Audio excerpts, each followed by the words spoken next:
Nail polish remover বা homeopathic medicine এগুলোর সঙ্গে আমরা সকলেই কম বেশি পরিচিত। তোমরা নিশ্চয়ই লক্ষ্য করেছ এই সমস্ত সাবস্টেন্সের শিশি খোলা অবস্থায় রেখে দিলে তার মধ্যে লিকুইডের অ্যামাউন্ট কমে যায়। আসলে এই সব পদার্থের মধ্যে উদ্বায়ী তরল থাকে, যা সাধারণ উষ্ণতায় খুব সহজেই এবং দ্রুত বাষ্পীভূত হয়। কোনো তরল সাধারণ উষ্ণতায় কিভাবে বা কেন বাষ্পে পরিণত হয়, চলো এবার সেটা আলোচনা করা যাক। ধরা যাক একটি মুক্ত পাত্রে কোনো তরল রয়েছে। এই তরলের অণুগুলির মধ্যে একটা আকর্ষণ বল কাজ করে। এর ফলে কোনো তরল তার স্ফুটনাঙ্কের নিচের কোনো তাপমাত্রায় সম্পূর্ণভাবে বাষ্পীভূত হতে পারে না। তরলের মধ্যে থাকা যে কোনো অণু তার চারপাশে থাকা অণুগুলির দ্বারা আকর্ষিত হয়, কিন্তু তরলের পৃষ্ঠতলে থাকা অণুগুলির উপরে আর কোনো তরলের স্তর না থাকায় এই অণুগুলির উপর ক্রিয়াশীল আকর্ষণ বল অনেক কম হয়। এছাড়াও তরলের উপরিতলে থাকা অণুগুলির গতিশক্তিও অপেক্ষাকৃত বেশি হয়। এই সমস্ত কারণের জন্যই সাধারণ উষ্ণতায় কোনো তরলের উপরিতল থেকে বাষ্পায়ন ঘটতে থাকে। এবার নির্দিষ্ট তাপমাত্রায় কোনো তরলকে বদ্ধ পাত্রে রাখা হলে তরল থেকে উৎপন্ন বাষ্প তরলের মুক্ত পৃষ্ঠের উপরে ফাঁকা স্থানে ক্রমশ ভর্তি হতে থাকে। এই বাষ্পের অণুগুলি র্যান্ডমলি মুভ করতে থাকে এবং নিজেদের মধ্যে, পাত্রের দেওয়ালের সঙ্গে ও তরলের পৃষ্ঠতলে ধাক্কা খেতে থাকে। তরলের আপার সারফেসে যে অণুগুলি ধাক্কা খায় তাদের মধ্যে কম গতিসম্পন্ন অণুগুলি তরলের অণু দ্বারা অ্যাট্রাক্টেড হয়ে ঘনীভূত হয় এবং পুনরায় তরলে রূপান্তরিত হয়। অর্থাৎ বদ্ধ পাত্রে রাখা কোনো তরলের ক্ষেত্রে বাষ্পায়ন এবং ঘনীভবন একই সঙ্গে চলতে থাকে। যখন এই দুই প্রক্রিয়ার হার সমান হয়ে যায় তখন এদের মধ্যে একটা ডাইনামিক ইকুইলিব্রিয়াম বা গতিশীল সাম্যাবস্থার সৃষ্টি হয়। এই সাম্যাবস্থায় তরলের মুক্ত পৃষ্ঠের উপরে থাকা বাষ্প হল সম্পৃক্ত বাষ্প এবং স্থির উষ্ণতায় এই সম্পৃক্ত বাষ্প দ্বারা প্রযুক্ত চাপকে ওই উষ্ণতায় ওই তরলের বাষ্পচাপ বা ভেপার প্রেসার বলে। এই প্রসঙ্গে তোমাদের মনে রাখতে হবে, নির্দিষ্ট উষ্ণতায় নির্দিষ্ট তরলের বাষ্পচাপের মানও নির্দিষ্ট। তরলের বাষ্পচাপ আবার কিছু বিষয়ের উপর নির্ভর করে। প্রথমেই দেখে নেওয়া যাক তরলের প্রকৃতির সঙ্গে তরলের বাষ্পচাপ কিভাবে রিলেটেড। কোনো তরলের অণুগুলির তরল দশা থেকে বাষ্প দশায় যাওয়ার প্রবণতার উপর নির্ভর করে ওই তরলের বাষ্পচাপ। যেসব তরলের আন্তঃআণবিক আকর্ষণ বল দুর্বল তাদের বাষ্পায়নের প্রবণতা বেশি হয়। অন্যদিকে যেসব তরলের আন্তঃআণবিক আকর্ষণ বল শক্তিশালী তাদের বাষ্পায়নের প্রবণতা কম হয়। যেমন জলের মধ্যে আন্তঃআণবিক আকর্ষণ বল ইথানল অপেক্ষা বেশি, আবার ইথারের মধ্যে আন্তঃআণবিক আকর্ষণ বল জল ও ইথানলের তুলনায় কম হয়। ফলে একটি নির্দিষ্ট উষ্ণতায় জল, ইথানল এবং ইথারের বাষ্পায়নের হারের ক্রমটি তোমরা স্ক্রিনে দেখতেই পাচ্ছ। স্বাভাবিকভাবেই নির্দিষ্ট উষ্ণতায় এই তরলগুলির বাষ্পচাপের ক্রমও একই হয়। আবার উষ্ণতার পরিবর্তনেও একই তরলের বাষ্পচাপ পরিবর্তিত হয়। ধরা যাক একটি বদ্ধ পাত্রে কিছু পরিমাণ জল নিয়ে সাধারণ উষ্ণতায় রাখা হলো, আর অন্য একটি বদ্ধ পাত্রে সমপরিমাণ জল নিয়ে উত্তপ্ত করা হলো। উষ্ণতা বাড়ানোর সঙ্গে সঙ্গে জলের অণুর গতিশক্তিও বাড়ে, তাই তরলের পৃষ্ঠতল থেকে আরো বেশি সংখ্যক অণু বাষ্প দশায় যায়। ফলে জলের পৃষ্ঠতলের উপর বাষ্পের পরিমাণ বাড়ে এবং বাষ্পচাপও বৃদ্ধি পায়। এতক্ষণ পর্যন্ত আমরা বিশুদ্ধ তরলের বাষ্পচাপ সম্পর্কে জানলাম। এখন যদি কোনো বিশুদ্ধ তরলে দ্রাব্য পদার্থ যোগ করা হয়, তাহলে দ্রবণের বাষ্পচাপের কি রকম পরিবর্তন হয়? চলো এবার সেটা জেনে নিই। ধরা যাক একটি পাত্রে রাখা বিশুদ্ধ দ্রাবকে একটি তড়িৎ অবিশ্লেষ্য, অনুদ্বায়ী, কঠিন দ্রাবক দ্রবীভূত করে পাত্রটি ঢেকে দেওয়া হলো। যেহেতু দ্রাব্য পদার্থটি অনুদ্বায়ী, তাই দ্রবণের বাষ্পে শুধুমাত্র দ্রাবকের অণুই উপস্থিত থাকে। পরীক্ষা করলে দেখা যায় দ্রবণটির বাষ্পচাপ একই উষ্ণতার বিশুদ্ধ দ্রাবকের বাষ্পচাপের থেকে কম হয়। এই রকম অবজারভেশনের কারণ কি বলতো? আসলে বিশুদ্ধ দ্রাবকের পৃষ্ঠতলের তুলনায় দ্রবণের পৃষ্ঠতলের একক ক্ষেত্রফলে দ্রাবক অণুর সংখ্যা কমে যায়। ফলে দ্রবণ থেকে কম সংখ্যক দ্রাবক অণু বাষ্প দশায় যেতে পারে।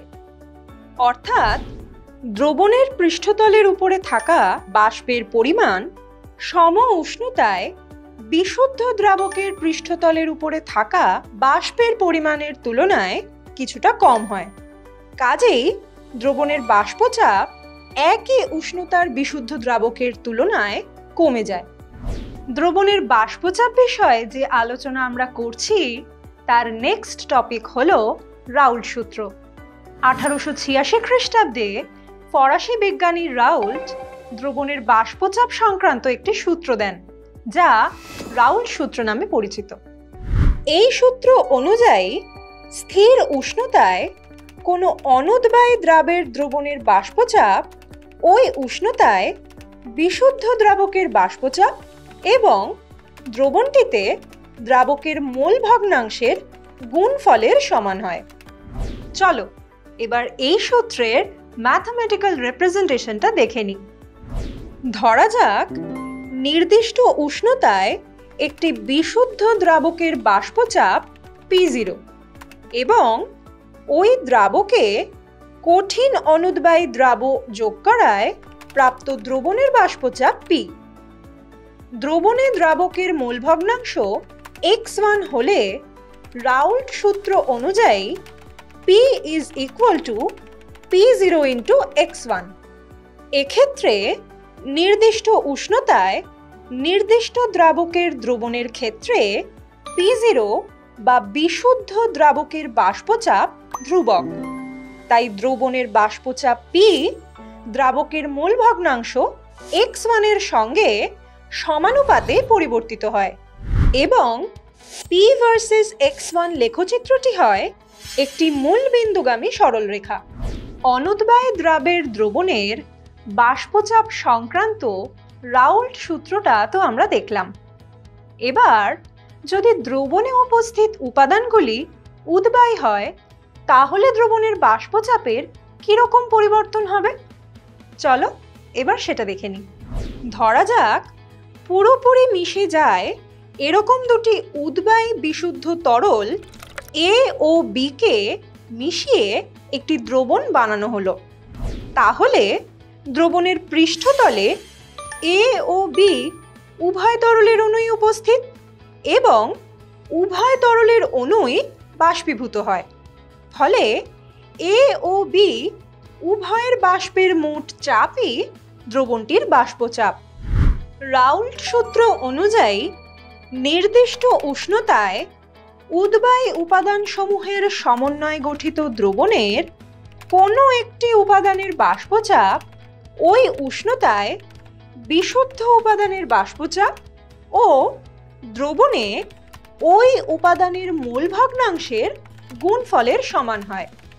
সুতরাং দ্রবণে এর আংশিক বাষ্পচাপ PA is equal to XA into PA0 এবং বি এর আংশিক বাষ্পচাপ PB is equal two XB into PB0। তাহলে ডাল্টনের আংশিক চাপ সূত্রানুযায়ী দ্রবণের মোট বাষ্পচাপের মান A ও B এর আংশিক বাষ্পচাপের যোগফলের সমান হয়। সুতরাং P is equal two PA0 XA plus PB0 XB। যখন XA ইজ ইকুয়াল টু 1 অর্থাৎ তরলটি বিশুদ্ধ A হলে A এর আংশিক বাষ্পচাপ PA is equal two PA0 এবং B এর আংশিক বাষ্পচাপ PB ইজ ইকুয়াল টু 0। সুতরাং এক্ষেত্রে সিস্টেমের মোট বাষ্পচাপ P is equal two PA0। এবার বাষ্পচাপ বনাম মোল ভগ্নাংশ লেখচিত্র আঁকা হলে একটি সরল রেখা পাওয়া যাবে। সরল রেখাটি বাষ্পচাপ অক্ষকে যে বিন্দুতে ছেদ করে সেটি বিশুদ্ধ A তরলের বাষ্পচাপ PA0। আবার যখন XB ইজ ইকুয়াল টু 1 অর্থাৎ তরলটি বিশুদ্ধ B হলে B এর আংশিক বাষ্পচাপ PB is equal two PB0 এবং এর আংশিক বাষ্পচাপ PA ইজ ইকুয়াল টু 0। এক্ষেত্রে সিস্টেমের মোট বাষ্পচাপ P is equal two PB0। বাষ্পচাপ বনাম মোল ভগ্নাংশ লেখচিত্রটি এই সমীকরণের জন্যও সরলরৈখিক হয়। সরল রেখাটি যে বিন্দুতে বাষ্পচাপ অক্ষকে ছেদ করেছে সেটি বিশুদ্ধ তরল বির বাষ্পচাপ PB0।